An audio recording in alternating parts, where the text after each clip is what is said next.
After a 12-hour day on the front line, the Macarthur Strike Force is returning home. We'll just get you to reverse in next to Keith. They've been backburning along the enormous Green Wattle Creek fire southwest of Sydney, where the city outskirts meet the bush. At the helm is Captain Brett Atkins, an account manager by day, but volunteer firefighter when there's an emergency. Start off, did we have any slips, trips or falls today? Anything to report, any injuries? No. So look, I just want to thank all you guys. Today was a big success. We've secured the township of Nadai. Anyway, let's go and have a hot meal. We're all starving. Let's go. Thank you guys, very good. Like many volunteer crews around Australia, they're ordinary citizens who leave their day jobs and their families to save lives and homes. They're men and women, young and old, who live in the area they're protecting. And they're on call 24/7.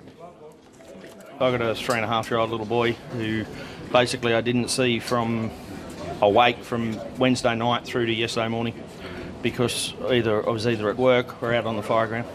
So, and yesterday morning he got home from his swimming lesson, came in, big hug, wouldn't let me go for an hour.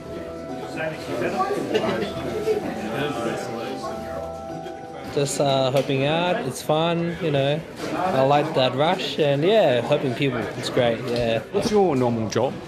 I'm an electronic tech, so I fix the old terrestrial payphones. I do get a buzz out of it, you know. I do love going out, love doing what I do. You know, and then when you get a smile from someone in the public, it's like, wow, it's like gold. You know, we don't get paid, but we get looked after, we get good gear, we, you know, get good trucks, good vehicles, we get fed. The dedication here is without question. Karen Randall has volunteered for 30 years. Do you have enough energy to keep going? Not today. To keep going for many months?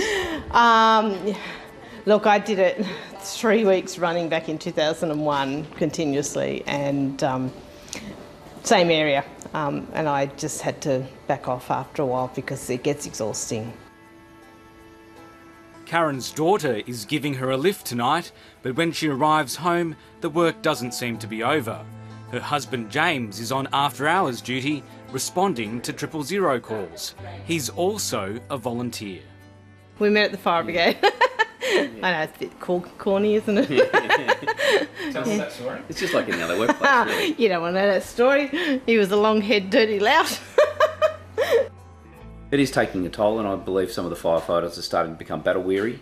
So they'll take an extended 2-3 days off, possibly. But they've still got a balance between their home life, their work.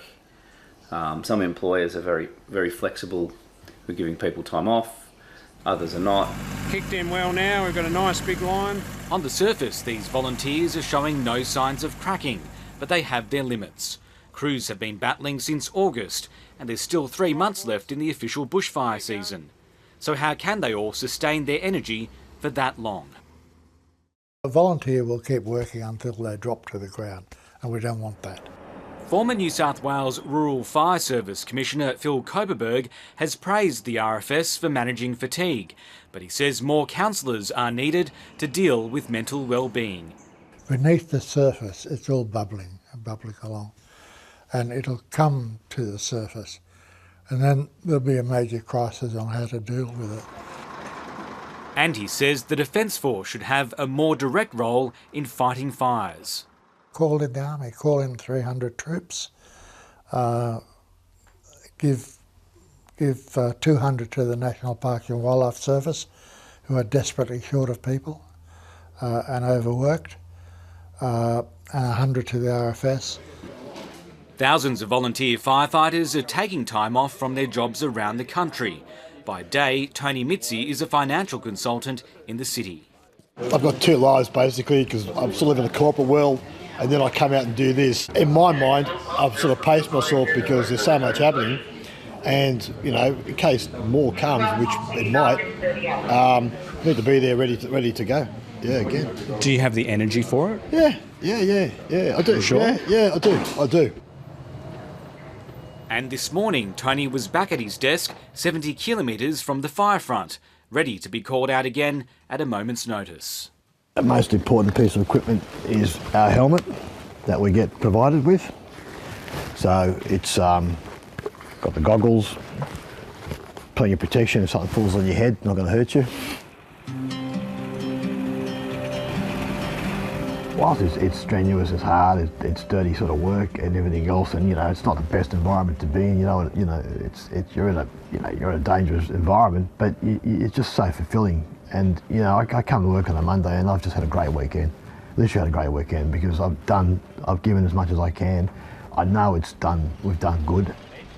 Back in Sydney's southwest, the crew has been overwhelmed by donations. It's these small gestures that spur on Captain Steve Urquhart. Jason, this is from a community that just steps up. And I think what's warming is, we've got children that are putting actual snack packs together for the firefighters to go out on the trucks, drinks and snacks and chocolates to keep them going. And they've got a little well-wish in there, thank you for keeping us safe. We love you. Firefighters are our heroes. And no matter how hard and how tired you work through the day and you come back and when you see these types of things, it just picks you up the next morning and you jump back on a truck and come and do it, Hi, I'm Lee Sales. Thanks for watching this story. If you'd like to watch more of 730's stories, they are on the left of your screen. And tap on the button below to subscribe and get the latest from ABC News.